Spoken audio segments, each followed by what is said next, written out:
Bonjour à tous. Vous connaissez le film intitulé Le dialogue des Carmélites, dialogué par Bernanos à partir d'une nouvelle de Gertrude von Le Fort et dont Francis Poulenc venait juste de faire un opéra. Eh bien, aujourd'hui, je vous raconte la véritable histoire de ces religieuses de Compiègne anéanties par la terreur révolutionnaire.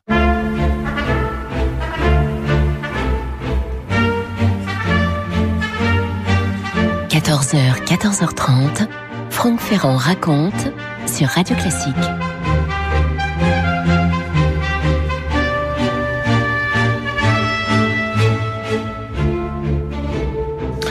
C'est en juin 1957 que l'Opéra de Paris a proposé cette œuvre peu ordinaire sur un thème omniprésent dans l'art, mais qui avait rarement, pour ne pas dire jamais, été traité d'une manière aussi frontale, aussi habitée, le rapport à la mort. Est-ce que la mort est un néant total qui donne un vertige presque insurmontable, ou est-ce que la mort peut devenir une sorte de finitude pleine et riche? C'est toute la question de cette œuvre, de ce dialogue des Carmélites de Francis Poulenc. Évidemment, une œuvre toute chargée de la puissance d'un Bernanos qui, à partir de la nouvelle, avait dialogué tout cela pour le théâtre et puis après l'opéra pour le cinéma. Ça retrace donc le destin de ces religieuses pendant la Révolution qui, peu à peu, sont happées par la mort. Cette mort qui donc peut-être soit un drame vide de sens, si vous voulez, un spectre à fuir désespérément, ou bien alors un don d'amour et qui dépasse tout et qui transcende tout. Peu d'œuvres lyriques ont atteint cette austère grandeur sans pour autant sacrifier l'intérêt dramatique de l'œuvre théâtrale proprement dite, nous dit Alain Duhaut. Et c'est vrai que c'est un tour de force. Cette œuvre est tout simplement somptueuse et magnifique. Or, cette œuvre, ce qui la rend peut-être encore plus forte, encore plus émouvante pour nous, c'est qu'elle s'inspire directement d'un fait historique. Cette tragédie des Carmélites de Compiègne, en 1794, au fort de la Terreur, bien entendu. C'est leur histoire réelle, j'allais dire leur histoire charnelle et spirituelle que je me propose de vous raconter en suivant plus particulièrement ce matin le destin d'une de ces religieuses, la plus jeune évidemment, je n'ai pas choisi la plus jeune par hasard, Sœur Constance. Sœur Constance, avant de devenir carmélite, était Marie-Geneviève Meunier. C'est une jeune fille qui est née à Saint-Denis en 1765, donc en plein règne du roi Louis XV. Elle avait 25 ans en 1790, lorsque les choses sont devenues terribles pour les carmélites. C'était une jeune fille qui, tout de suite, vraiment dès l'enfance, s'est montrée très pieuse et qui avait ce rêve devenir carmélite, assumer cette vie tellement exigeante de prière, une vie dans la pauvreté, une vie en communauté, derrière la clôture, bien sûr. Autant vous dire que les parents de Marie-Geneviève, même s'ils étaient eux-mêmes des gens très pieux, n'ont pas été enchantés du tout par le choix de leur fille. Mais que voulez-vous, ils ne pouvaient pas véritablement s'opposer à cet appel, car c'est un appel qui l'attirait ainsi vers le Carmel, et finalement un peu du bout des lèvres. Ils ont accepté sa démarche, ce qui veut dire que Marie-Geneviève, qu'on va désormais appeler Sœur Constance, entre au Carmel de Compiègne à la fin de 1788. Là, il y a des destins qui sont quand même assez singuliers. 1788, au moment où elle fait son noviciat. Elle est la plus jeune de cette communauté et bientôt, évidemment, le pays va basculer dans la Révolution. C'est l'ouverture des États généraux. En mai 1789, je ne vais pas vous raconter l'année 89, la prise de la Bastille évidemment en juillet, la déclaration des droits de l'homme et du citoyen, l'abolition des privilèges, les journées d'octobre 1789, etc. Pour la jeune novice, vue du Carmel de Compiègne, disons-le, tout ça peut paraître un petit peu loin, un petit peu lointain, mais en vérité, les conséquences du retournement en cours vont se révéler des conséquences extrêmement concrète, extrêmement tangible pour les carmélites. Il faut vous dire, c'est important d'en avoir conscience, il faut vous dire que pour les révolutionnaires, l'entrée dans les ordres cloîtrés constitue une atteinte à la liberté. C'est l'expression, selon les idées des Lumières, c'est l'expression d'un fanatisme qui est suranné, qui est à proscrire et qu'il faut donc liquider. Et tout ça va se traduire par des mesures. Dès la fin de l'année 1789, alors que sœur Constance est censée s'engager à ce moment-là par des vœux perpétuels, elle doit prononcer ses vœux, eh bien, ça n'est plus autorisé. Elle va devoir demeurer novice. Je vous cite Jean de Vigry. « La philosophie des Lumières et l'opinion publique, nous dit-il, voulaient voir dans les religieuses cloîtrées des prisonnières et des esclaves, des malheureuses sacrifiées par leur famille et retenues contre leur gré. À ces idées reçues, l'enquête qui a été menée en 1790 inflige un éclatant démenti, dit-il. On voudrait que les communautés se défassent. Elle refuse de se défaire. Pendant plus de 2 ans, ces monastères en survie, dont les murs appartiennent à l'État et dont les religieuses ne sont plus au regard de la loi que des ex-religieuses, vont remplir fidèlement leurs fonctions ordinaires, celles de la prière et de la pénitence. Les communautés masculines se sont pour la plupart désagrégées, mais les communautés féminines demeurent toujours. Ah oui, la fidélité des femmes aux vœux qu'elles ont prononcés ou que, dans le cas de sœur Constance, elles auraient aimé prononcer. Les parents, évidemment, les parents de Marie-Geneviève, si on veut, parce que pour elle, elle est toujours Marie, bien sûr. Ses parents s'alarment, ils voudraient la sortir du Carmel. Seulement, sœur Constance tient à rester. Sa famille mêle alors les autorités judiciaires à l'affaire pour essayer de les aider d'une certaine façon, mais elle a décidé d'être fidèle à ses choix. Elle dit ceci à son frère. Nos parents ne peuvent trouver mauvais que je suive le mouvement de ma conscience. Priez-les, mon frère, suppliez-les de ma part de ne point se mettre en peine de moi, parce qu'il ne peut m'arriver que ce qui plaira à Dieu de permettre, et que je suis à cet égard parfaitement tranquille. Pour ses parents, il s'agit d'une obstination incompréhensible, et d'ailleurs la famille va décider de rompre les liens avec elle. Franck Ferrand sur Radio Classique. Alors, tandis qu'à l'extérieur, le monde, vous le voyez, est en train de changer de façon radicale, la vie au couvent suit son rythme immuable. Alors, c'est vrai que les biens de l'Église ont donc été nationalisés en novembre 1789, puis les ordres monastiques et les congrégations régulières perdent leur existence légale. Là, on est en février 1790. Vous voyez qu'elle a 25 ans à ce moment-là, sœur Constance. Les religieuses de Compiègne, évidemment, s'inquiètent. Elles ont de quoi s'inquiéter, mais pour le moment, ce sont des bouleversements juridiques, si vous voulez, et politiques. Ça ne les touche pas dans leur vie quotidienne directement. En tout cas, jusqu'au 3 août 1790. Parce que là, un matin, un tumulte inhabituel se fait à l'entrée du couvent. Ce sont des membres du directoire de Compiègne qui sont là et qui demandent à parler à toutes les sœurs.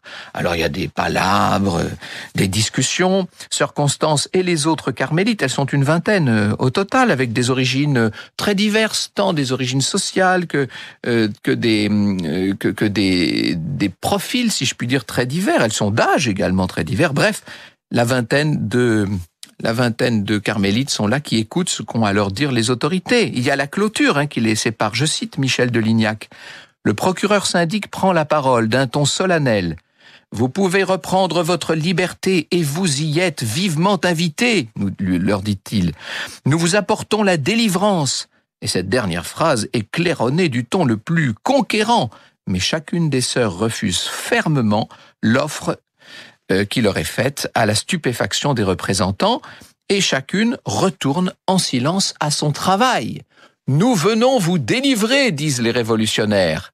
Les sœurs ne répondent même pas, elles retournent à leur vie, elles retournent à leurs vœux. Pour elles, ce qui se passe au dehors doit rester au dehors.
Un extrait de ce dialogue des Carmélites, la grande œuvre de la maturité de Francis Poulenc, c'est l'orchestre national, l'orchestre de l'Opéra, de Paris, qui était dirigé par Pierre Dervaux.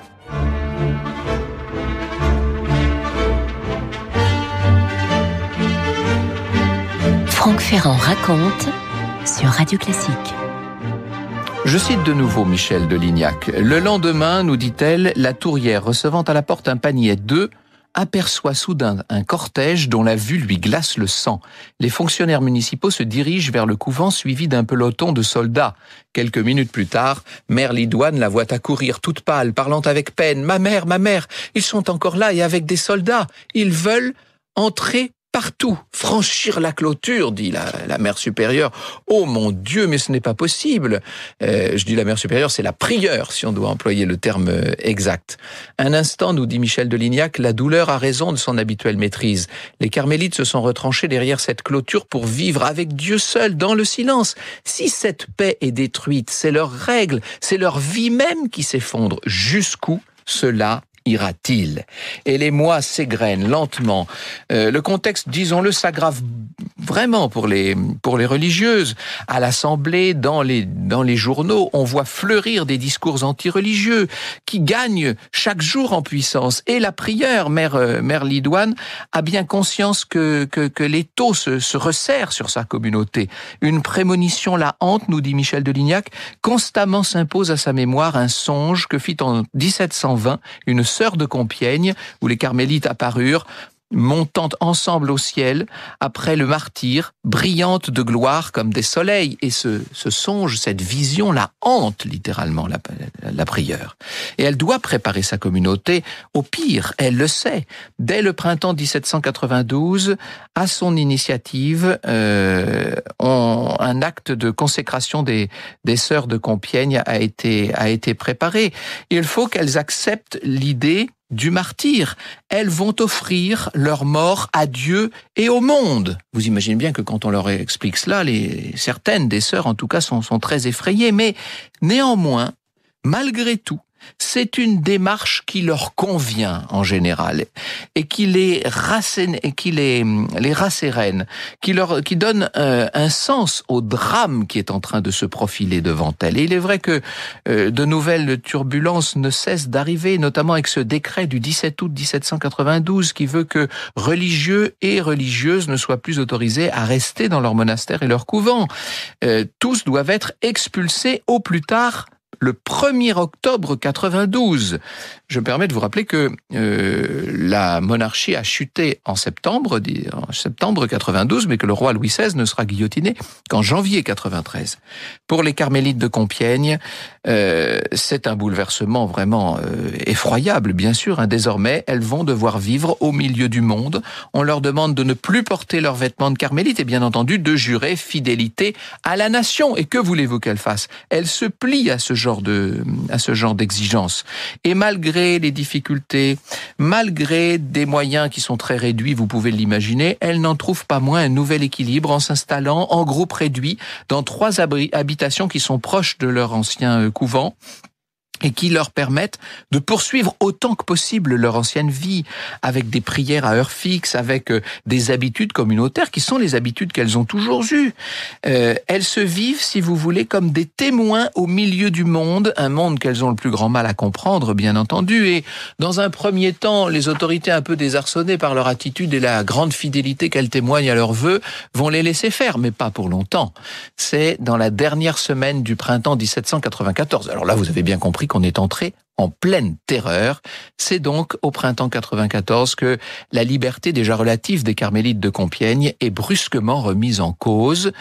Et ce, pour des raisons qui ne sont pas très claires. Je cite Jacques Bernet. « Croyant avoir à se dédouaner d'accusations au demeurant bien imprécises de modération et de laxisme auprès des comités de salut public et de sûreté générale, les autorités jacobines compiègnoises, apeurées, inventèrent de toutes pièces un prétendu complot fanatique qui aurait été ourdi par les religieuses du Carmel. » Ben oui, qui veut noyer son chien l'accuse de la rage, n'est-ce pas? Les forces de l'ordre sont là qui de nouveau vont frapper aux portes portes des carmélites. Ce sont des perquisitions qui sont organisées. Et les 16 religieuses qui sont encore là, dont sœur Constance, les 16 religieuses ne peuvent rien faire sinon regarder ces hommes armés qui sont là et qui sont en train de semer un désordre total dans leur logement. On retourne leur maison de fond en comble. Et que vont trouver ces fins limiers, si je puis dire? Quelques lettres qui critiquent la Révolution, une image de Louis XVI, qui donc a été guillotiné un an plus tôt, des représentations du Sacré-Cœur de Jésus, trop semblables, leur dit-on, aux fameux symboles des insurgés vendéens. Ben oui, le fameux Sacré-Cœur. Disons les choses, on trouve rien de bien terrible dans tout ça. Et Cependant, le 24 juin, les carmélites sont arrêtés, emprisonnées sans ménagement. Elles décident à ce moment-là de revenir sur le serment qu'elles avaient prêté à la nation. Puisqu'on les traite aussi mal, elles n'ont pas de raison de faire de concessions. Alors, il va falloir qu'elles s'habituent à la détention, bien entendu, mais un petit peu avant la mi-juillet 1794, une petite troupe se présente devant elles. Sœur Constance et ses compagnes sont sommées de suivre les hommes en armes. Et dans la confusion, elles remettent leur tenue de carmélite et rejoignent un certain nombre de véhicules qu'on a préparés, qui sont là, qui ont été amenés à leur intention, et on va les emmener à Paris. Et quand je dis à Paris, on va les emmener plus précisément à la Conciergerie. L'habit monastique fait sensation au quartier des femmes, raconte Michel de Lignac. Si près de la mort, les amitiés se nouent vite, et leur présence et leur exemple donnent courage aux voisines. Les carmélites suivent plus que jamais la règle, récitent tous leurs offices, se lèvent à 2 heures du matin pour célébrer matines à voix basse, et paisiblement, se prépare à mourir.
Oui, je sais, ça n'est pas très joyeux. Vous entendez évidemment ce couperet qui tombe et qui éteint une à une les voix de ce Salve Regina final du dialogue des Carmélites de Francis Poulenc. Dans cette version de l'Opéra de Paris, sous la direction de Pierre Dervaux, c'était en 1958, le rôle de Sœur Constance était assumé par Liliane Berton. Franck Ferrand sur Radio Classique.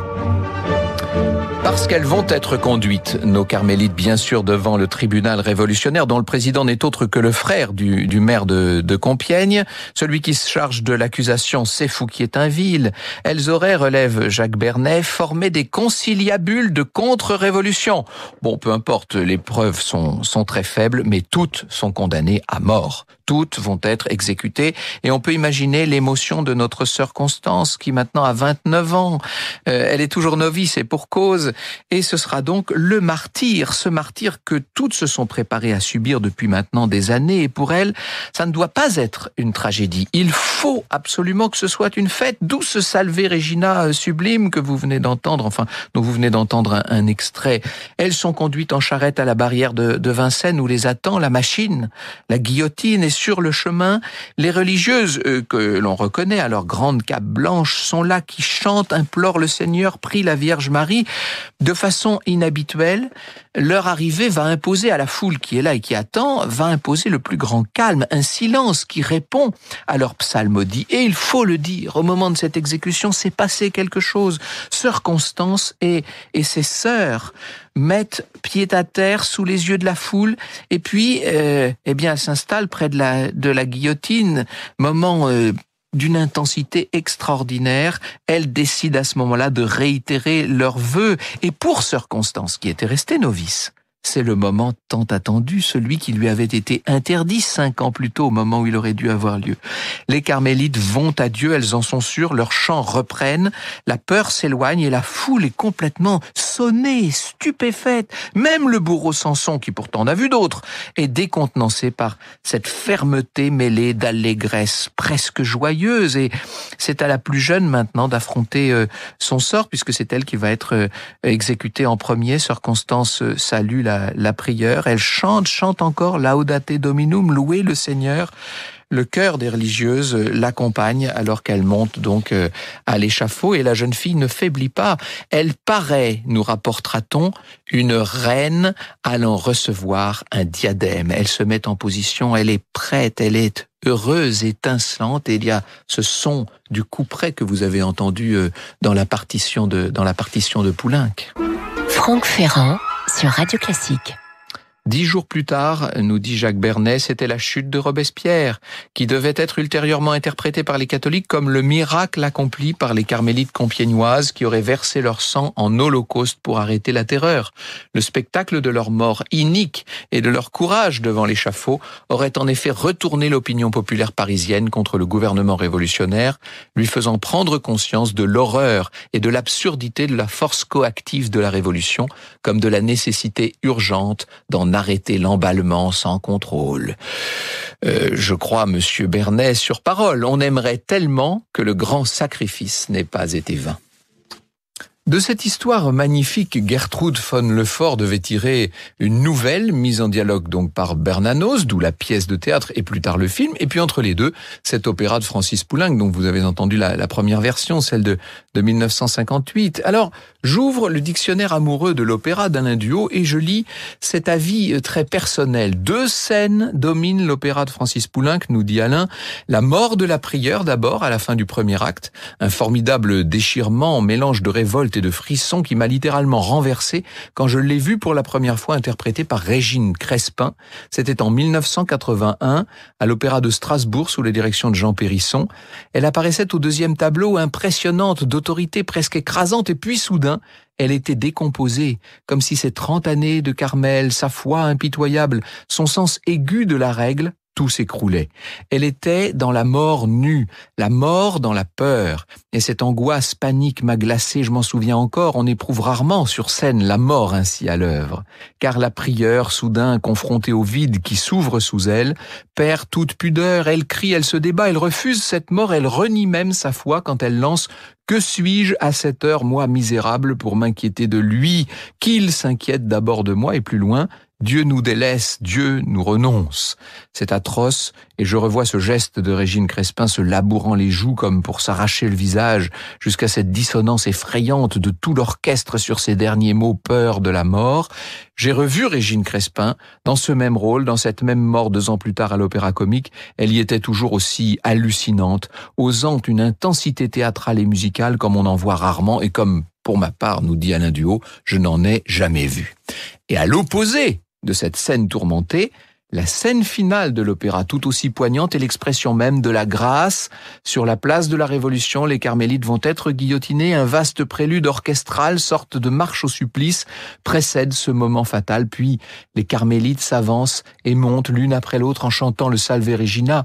Et là, l'horreur s'impose non par la vue, mais par le son, car ce Salve Regina décroît à mesure que les 14 carmélites disparaissent une à une, frappés net au milieu d'un mot, d'une phrase, par le bruit sourd, sifflant du couperet de la guillotine. C'est atroce et difficilement supportable, mais tout s'enchaîne très vite et chaque fois, à chaque voix en moins, le Salve Regina se poursuit de plus en plus mince de son. Et je vous laisse maintenant dans l'excellente compagnie de Pauline Lambert. Bonjour Pauline. Bonjour Franck, merci pour ce compliment, vous allez me faire rougir et merci surtout pour ce magnifique monologue des carmélites.